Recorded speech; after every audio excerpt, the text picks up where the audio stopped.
Hello friends, welcome to my channel. Your poll চ্যানেলে তোমাদের প্রত্যেককে স্বাগত। আজকের এই ভিডিওতে আমরা আলোচনা করব 25+ এমসিকিউ কোশ্চেন নিয়ে, যেখান থেকে তোমাদের আপকামিং যে সমস্ত এক্সাম রয়েছে, যেমন WBSSC, গ্রুপ সি এবং গ্রুপ ডি পরীক্ষা, এছাড়াও সমস্ত এক্সামের জন্য গুরুত্বপূর্ণ। তো তোমরা অবশ্যই আজকের এই ভিডিওটি পুরো প্রথম থেকে শেষ পর্যন্ত দেখবে। এখান থেকে তোমাদের 1 থেকে 2টি প্রশ্ন কমন এসেই থাকে। তো তার আগে একটি ছোট রিকোয়েস্ট, তোমরা যারা চ্যানেলে নতুন অবশ্যই চ্যানেলটি সাবস্ক্রাইব করে নিবে। ভিডিওটি যদি ভালো লাগে, উপকারে আসে, অবশ্যই একটু লাইক করো এবং তোমাদের বন্ধুদের সাথে প্রচুর প্রচুর প্রচুর শেয়ার করে দিও। তো চলো শুরু করা যাক আজকের এই ভিডিও। এই ভিডিওর ফার্স্ট কোশ্চেন দেখো কি রয়েছে, তামাক পাতায় কোন পদার্থ পাওয়া যায়? রাইট অ্যান্সার হয়ে যাবে অপশন ডি, নিকোটিন। এর সাথে তোমরা মনে রাখবে নিকোটিন একটি উদ্দীপক পদার্থ যা আসক্তি তৈরি করে। ক্যাফেইন পাওয়া যায় কফি ও চা পাতা থেকে। তো তোমরা মনে রাখবে এই ক্যাফেইন কোথা থেকে পাওয়া যায়? কফি বা চা পাতা থেকে।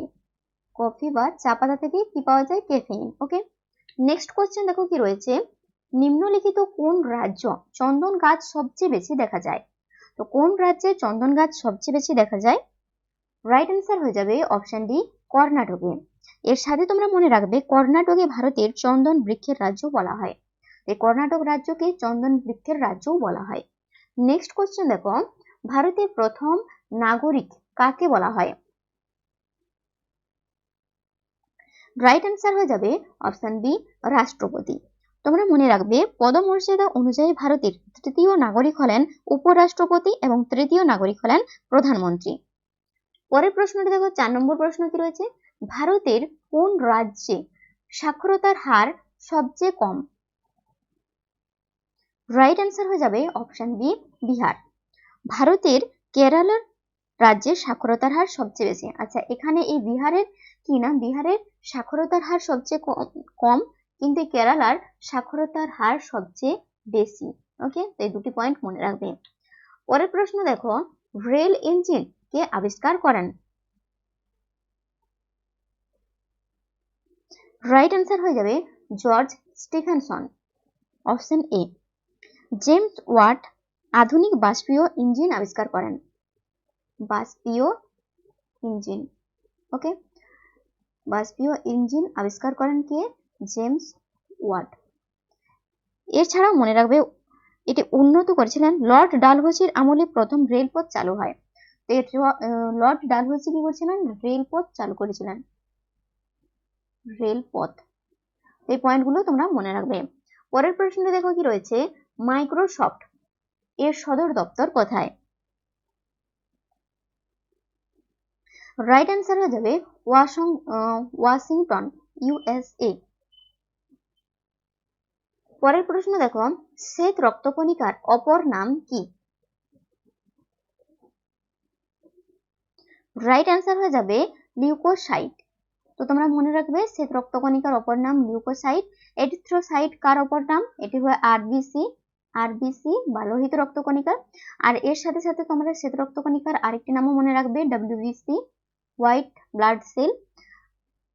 আর থ্রম্বোসাইট হয়ে যাবে অনুচক্রিকা। এর সাথে সাথে অনুচক্রিকা বা প্লেটলেট।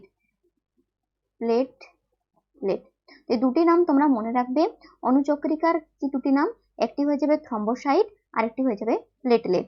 আর এরিথ্রোসাইট বা আরবিসি এটা হচ্ছে লোহিত রক্তকণিকা, আর শ্বেত রক্তকণিকার হচ্ছে ডব্লিউবিসি বা লিউকোসাইট। ওকে, নেক্সট কোশ্চেন দেখো, ডক্টর ভীমরাও আম্বেদকর এর জন্ম কোন রাজ্যে হয়? রাইট অ্যান্সার হয়ে যাবে অপশন বি, মধ্যপ্রদেশ। তিনি ভারতীয় সংবিধানের জনক হিসেবে পরিচিত। পরের প্রশ্ন দেখো, ভারতের গ্লাসগো নামে পরিচিত শহর কোনটি? রাইট অ্যান্সার হয়ে যাবে অপশন বি, হাওড়া। ভারী শিল্প ও পাট শিল্পের জন্য এই শহরটিকে স্কটল্যান্ডের গ্লাসগোর সাথে তুলনা করা হয়। পরের প্রশ্ন দেখো, গ্রিনিচের সময় নির্ণীত করতে কোন যন্ত্র ব্যবহার করা হয়? রাইট অ্যান্সার হয়ে যাবে ক্রোনোমিটার। আর পাইরোমিটার ব্যবহার করা হয় অত্যন্ত উচ্চ তাপমাত্রা পরিমাপ করার জন্য।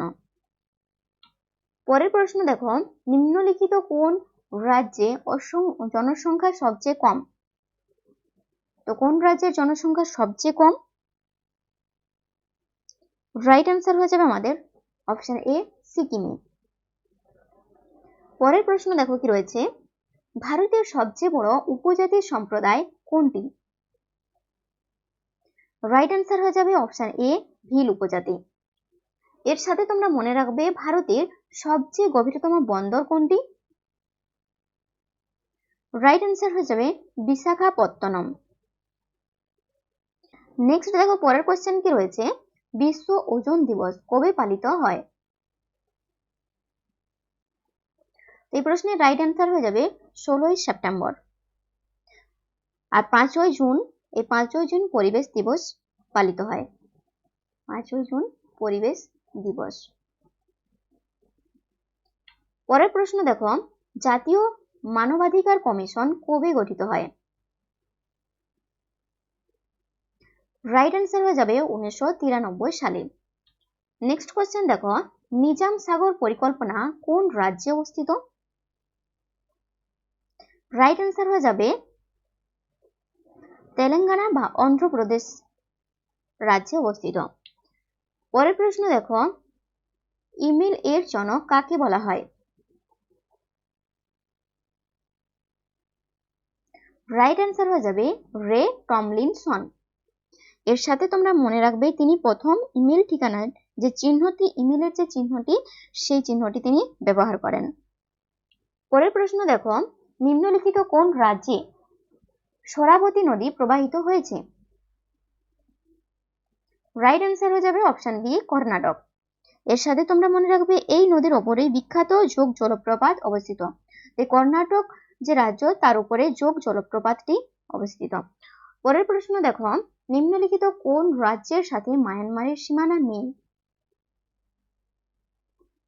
রাইট অ্যান্সার হয়ে যাবে অপশন সি আসামের সাথে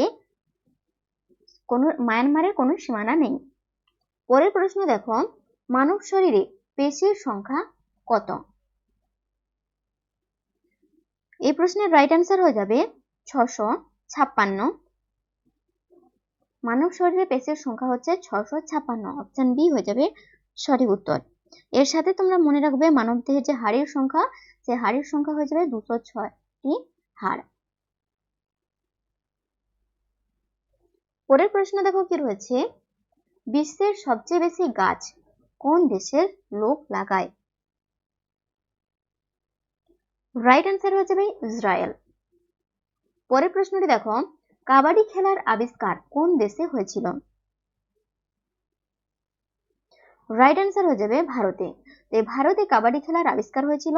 এর সাথে সাথে তোমরা জানবে কাবাডি হলো বাংলাদেশের জাতীয় খেলা। এই কাবাডি কোন দেশের জাতীয় খেলা? বাংলাদেশের। বাংলাদেশের জাতীয় খেলা হচ্ছে কাবাডি। পরের প্রশ্ন দেখো, সবচেয়ে চকচকে গ্রহ কোনটি?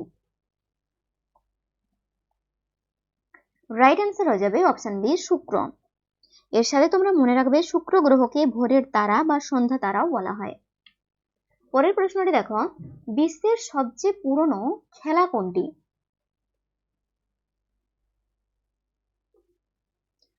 এই প্রশ্নের রাইট অ্যান্সার হয়ে যাবে পোলো। পোলো হচ্ছে বিশ্বের সবচেয়ে পুরনো খেলা। পরের প্রশ্নটি দেখো, ভারতের কর্কট ক্রান্তি রেখা কোন রাজ্যের মধ্য দিয়ে যায় না? এই প্রশ্নের রাইট অ্যান্সার হয়ে যাবে আমাদের উড়িষ্যা। এর পাশাপাশি তোমরা মনে রাখবে কর্কট ক্রান্তি রেখা ভারতের গুজরাট, পশ্চিমবঙ্গ, ছত্তিশগড় সহ মোট 8টি রাজ্যের ওপর দিয়ে গেছে। মোট 8টি রাজ্যের ওপর দিয়ে এই কর্কট ক্রান্তি রেখা গেছে। তো ফ্রেন্ডস, আজকের ভিডিও আমাদের এই পর্যন্তই। ভিডিও যদি ভালো লাগে, উপকার আসে, অবশ্যই একটি লাইক করো এবং বন্ধুদের সাথে শেয়ার করে দিও। চ্যানেলে যদি নতুন এসে থাকো চ্যানেলটি সাবস্ক্রাইব করে দিও। Thank you for watching.